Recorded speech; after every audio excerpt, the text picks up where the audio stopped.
Dennis Andrew Nilsen was born in Stricken, Aberdeenshire, on the 23rd of November, 1945, the son of Betty White, a Scottish woman, and Olav Magnus Nielsen, a Norwegian soldier. He was their second child. In addition to Dennis White, she gave birth to two other children by Olav Nielsen. In the year 1949, the parents of the 4-year-old Nielsen divorce. Betty White and Dennis, his brother and sister, come to London, to the house at 47 Academy Road, to their parents Andrew and Lily White. In the year 1951, Nielsen's grandfather Andrew White dies. 6-year-old Dennis's mother, without any explanation, forced him to be near his grandfather's dead body for several hours. Nielsen himself said later that it was a huge blow to him and that this event marked the beginning of his transformation into what he later became. This is the Defunct City channel. Subscribe to our channel and don't forget to click on the bell so as not to miss new episodes and stay up to date. In the army, Nielsen had a separate room where he often indulged in this game. He would lie down on the bed and look at his reflection in the mirror, imagining that it was not his reflection but a dead body. It was around this time that he met a young man who allowed Nielsen to take pictures of himself posing as a dead man. In 1972 year, Nielsen leaves the army with the rank of corporal and gets a job as a police officer. But he quickly realized that this job was not for him, and 11 months later he quit. However, he managed to visit the morgue at the autopsy of a corpse, which fascinated and even captivated him. After leaving the police, Nielsen lived in North London, literally below the poverty line. He even had to sell his medal from his long service in the army. He kept looking at himself in the mirror, picturing himself as a corpse. On several occasions he posed as a murder victim. He even used red paint instead of blood, which excited him. In December 1973, Nielsen got a job as a security guard, but a year later he quit. Sometime later that year he became a clerk at the Labor Exchange, where he worked until his arrest in 1983 year. A year later, Nielsen meets station porter David Gallicanum. With him in November 1975 rents a house with a garden on Melrose Avenue. Nielsen was happy because he found what he had always needed: safety, warmth, and companionship. Nielsen cooked meals and Gallicanum tended the garden. They even got pets, a puppy named Bleak and 2 cats. But this idyll did not last long. In May 1977, Gallicanum finds a job as an antique dealer in the countryside, and they leave Nielsen. It was a disaster for Nielsen, and he begins to drink heavily. Then Nielsen had relationships with several men, but none of them could fully satisfy Nielsen. He didn't want a living man, but a corpse that couldn't get away from him anywhere. Nielsen commits his first murder on December 30th, 1978. The details of which he remembers perfectly. Nielsen said he met his victim in a gay bar. At Nielsen's house they drank beer and went to bed. When the young man fell asleep, Nielsen began stroking his body and became aroused. Fearing that he would leave him, as had happened to all the men in his life, Nielsen picked up a tie from the floor and began strangling the victim with it. The young man began to resist, but eventually he lost consciousness but was still alive. Nielsen took a bucket from the kitchen, filled it with water, brought it into the bedroom, and submerged the victim's head in it. The young man suffocated and was dead within minutes. Nielsen was in shock. He set the corpse in a chair and made coffee himself, smoking, wondering what to do next. The killer curtained the windows and took the body into the bathroom, washed it, then carried it back to the bedroom and laid it in bed. Nielsen was not disgusted or frightened by the corpse. On the contrary, he thought the corpse was beautiful.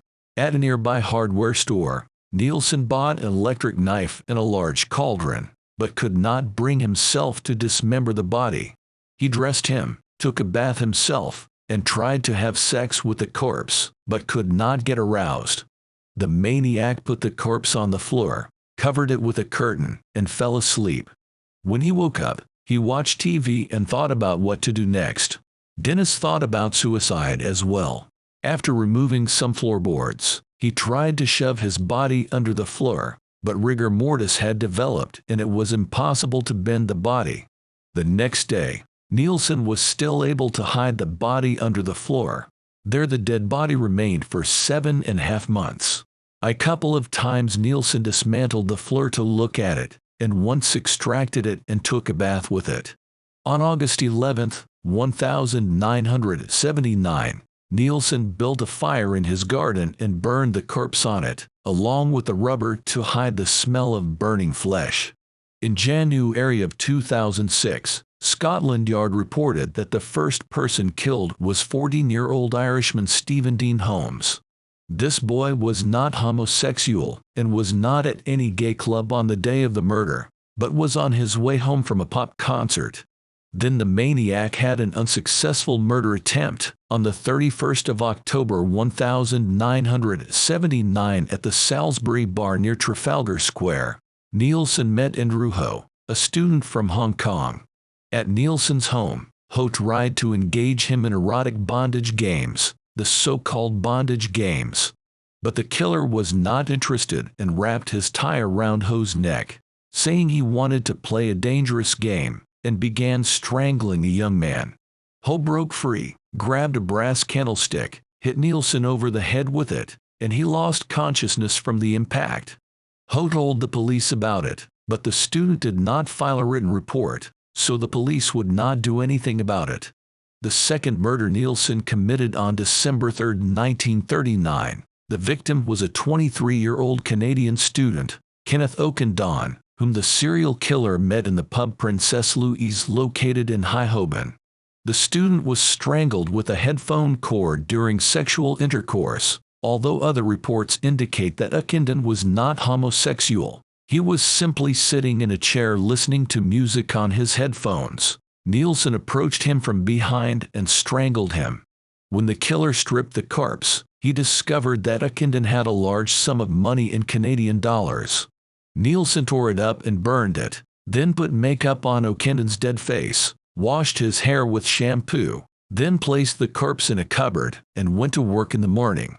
When he came home from work, Nielsen took the corpse out of the cupboard and photographed it, giving it different poses. 2 days later, the maniac placed the body under the floor, just as he had done with the first victim.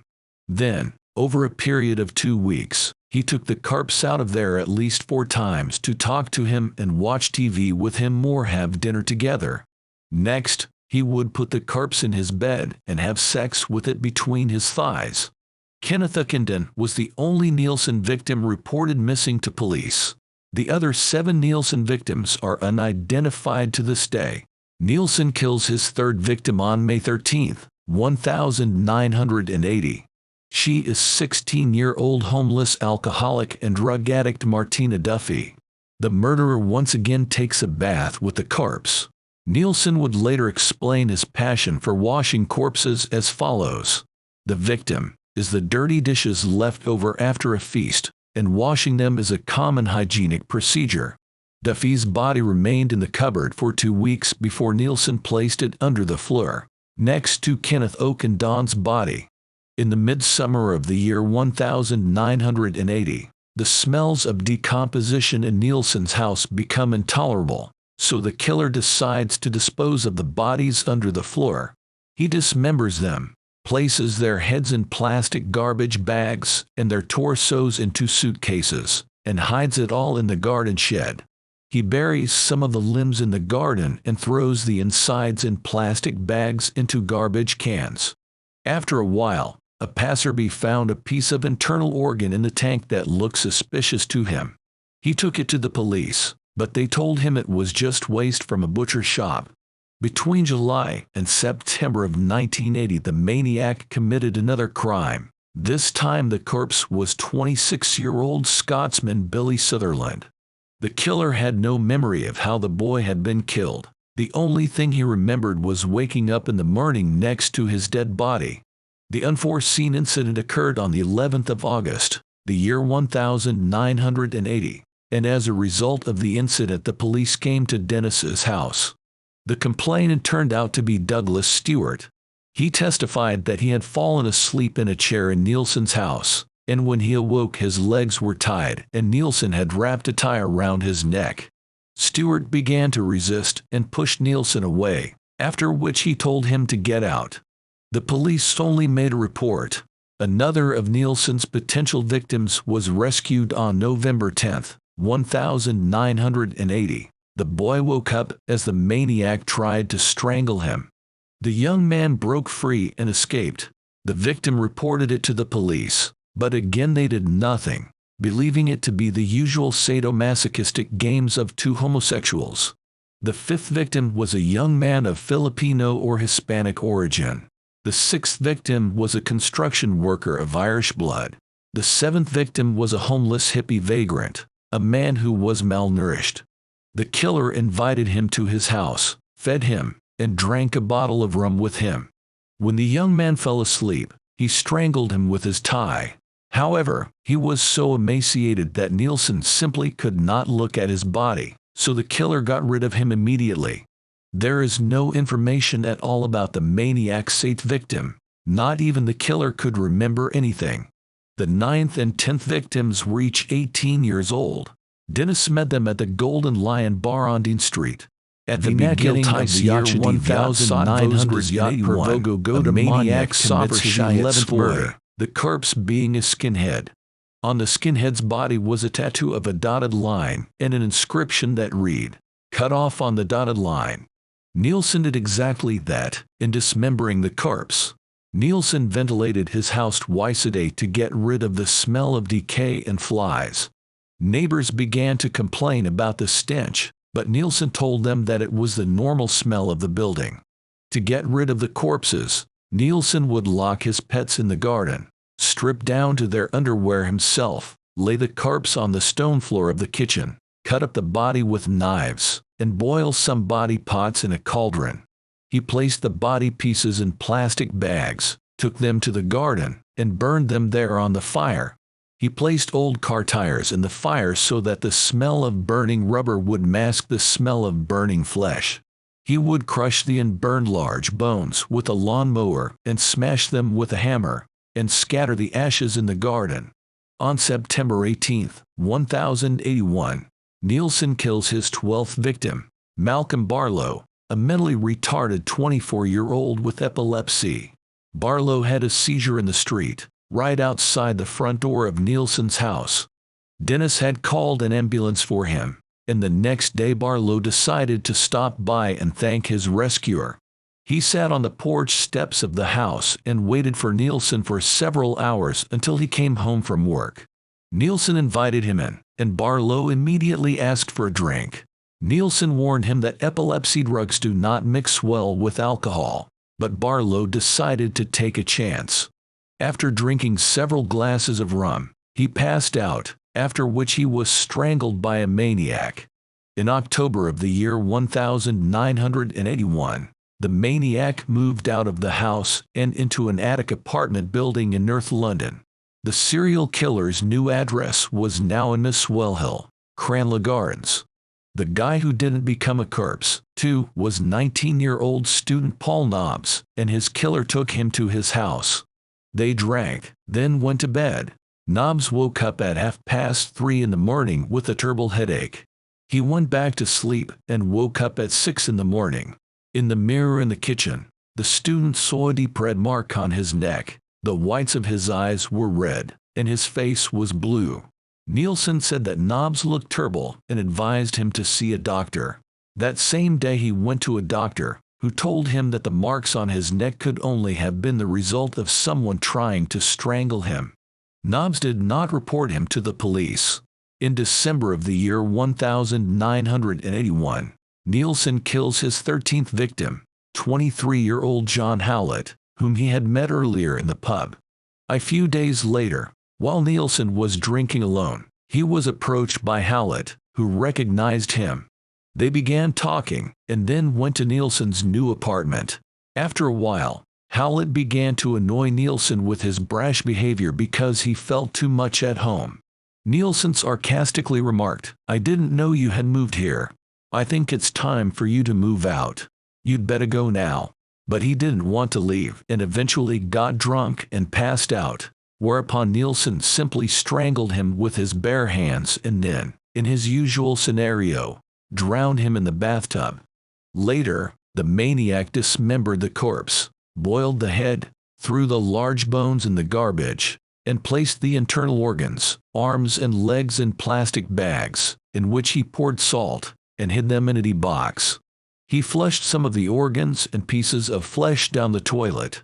The next victim on December 24, 1981, was another potential victim of Nielsen's, Toshimitsu Osawa, whom he tried to strangle, but he managed to escape death and escaped safely.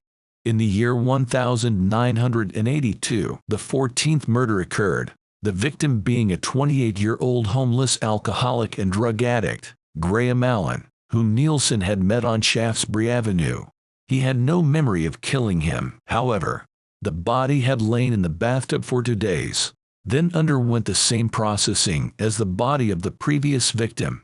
To eliminate the decaying smell that was already beginning to bother his neighbors, Nielsen sprayed the apartment several times a day with disinfectant and huge amounts of air freshener. Later, the maniac tried to kill 21-year-old transvestite Carl Stoddard. Stoddard woke up unable to breathe and saw Nielsen over him, at first thinking he was trying to help him. Nielsen dragged Stoddard into the bathroom and submerged him in a tub full of water. Stoddard begged him to stop, but the killer didn't stop. When Stoddard stopped resisting, Nielsen thought the guy was dead and carried him back to the room. Nielsen's dog Blip jumped on Stoddard and began licking his face. Nielsen discovered that Stoddard was alive and put him to bed. When the man regained consciousness, Nielsen told him that his throat had been pinched by the zipper of the sleeping bag. Stoddard thought he was dreaming, although he later visited the hospital, where he was told that someone had tried to strangle him. The guy would not report it to the police. The maniac killed his 15th and last victim on February 1, 1930. He was a 20-year-old homeless junkie, Stephen Sinclair, also suffering from hepatitis. Nielsen was walking down Oxford Street, eating a hamburger, when Sinclair accosted him, begging for food. Dennis offered to go to his house. At the maniac's house, Sinclair drank beer and whiskey, took a dose of heroin, and passed out, after which Nielsen strangled the victim. When he removed the shirt from Sinclair's corpse, he saw that the victim's arm was bandaged. When he removed the bandage and saw cuts beneath it, Nielsen realized that Sinclair had recently tried to open his wrists. A few days later, he dismembered the corpse. He boiled the head, hands, and feet, threw the larger bones in the trash, and pushed the smaller pieces of the body down the toilet, a fatal mistake that led to Nielsen's arrest a week later. The arrest of the maniac took place on the 9th of February, 1983. His arrest was preceded by the following circumstances. During the first week of February, a resident on the first floor of the house where Nielsen lived began to notice that the toilet was not flushing properly. He tried to clear the clog with acid, but it didn't work. The other residents also complained of difficulty flushing, but Nielsen said he had no problems with the toilet. The plumber who was called in also couldn't fix the problem, so the plumbers from Dino Rod Plumbing were called, who determined the clog was in the sewer outside the building. Plumber Michael Catran opened the sewer manhole outside the building and nearly passed out from the horrible smell of rotting meat, smelling of decaying dead flesh. Making a bandage out of a wet towel given to him by one of the building's tenants, Catran made his way down the manhole. He lit his way with a torch. At the bottom of the sewer drain, Catran noticed a layer of some light pink mass 20 centimeters thick. On closer inspection, it appeared to be composed of 30 or 40 pieces of meat-like substance. They were, however, oddly shaped, some of them very much resembling human fingers. These pieces emerged from a pipe coming out of the house where Nielsen lived. Catran reported this to his superiors, who decided to conduct a more thorough inspection the next day. Then Catran showed Nielsen and another occupant of the house the pile of rotting meat and left. At midnight, Nielsen went down the hatch to remove the remains. He had decided to replace them with chicken meat, but had second thoughts. The maniac also thought about suicide, but he just got drunk and sat up all night in his apartment, surrounded by the remains of 3 people. A first-floor resident saw Nielsen cleaning out the sewers. When Catran came in at 8 o'clock on the morning of February 9th and saw that there was nothing in the sewer, she told him what she had seen during the night and expressed harsh suspicions about Nielsen. Catran did find 3 pieces of bone and a piece of decomposing meat in the depths of the drain and called the police. Nielsen came home from work around 6 p.m. The maniac went into the front room of his house, where 3 men were waiting for him. They were police officers. One of them told Nielsen that the sewer drain was clogged with human remains. Nielsen asked, "Where did they come from?" He was told, "They could only have come from your apartment." "Where's the rest of the body?" Nielsen dutifully went to the police station, where he began confessing. Nielsen's apartment smelled like rot. The police searched it with respirators. 2 large black plastic garbage bags were found in the closet, which contained smaller bags. One contained a fragment of the left side of a man's chest with an entire arm. The other contained a torso from which the head and all the limbs had been cut off. A third bag contained human internal organs: lungs, heart, liver, spleen, kidneys, and intestines. In the bathroom, the lower part of the torso was found, which corresponded to the chest found in the D box. On February 11, 1983, Nielsen's interrogation begins, which will last for a week for a total of 30 hours. When one of the policemen told him that he was a monster with exceptionally evil intentions, Nielsen replied, "Most of all, I wanted company. I hoped everything would be all right." Nielsen is placed in Brixton Prison, where he wrote more than 50 notebooks of his memoirs, later to be processed by writer Brian Masters and released as a biography of Nielsen. The maniac also made a series of drawings that he called sad sketches. These drawings depicted what he did to his victims. On October 24, 1983, Nielsen's trial began. He said, "I judged myself more severely than the harshest court in the world." The forensic psychiatrists who examined Nielsen concluded that he was a psychopathic, schizoid, narcissistic personality, had severe emotional problems, particularly with emotional expression, but was sane. On November 4, 1983, by a majority vote of the jury, Nielsen is found guilty of 6 murders and 2 attempted murders. The sentence is life imprisonment without parole for 25 years. Nielsen is imprisoned, but after another inmate, 21-year-old Albert Moford, assaults him and cuts his face with a razor blade, he is transferred to Port Hayes on Royal of White Island. In the year 1993, Nielsen is allowed to give a television interview in prison. This is the year the last known photograph of Nielsen is taken, since it is forbidden to photograph prisoners in Great Britain. In December 2003, the highest court in Great Britain forbade Nielsen to publish his diaries, which he had written in prison. Nielsen died in prison on May 12, 1818, from a blood clot in his lung, at the age of 72 after 35 years in prison. Take care of yourself and your family.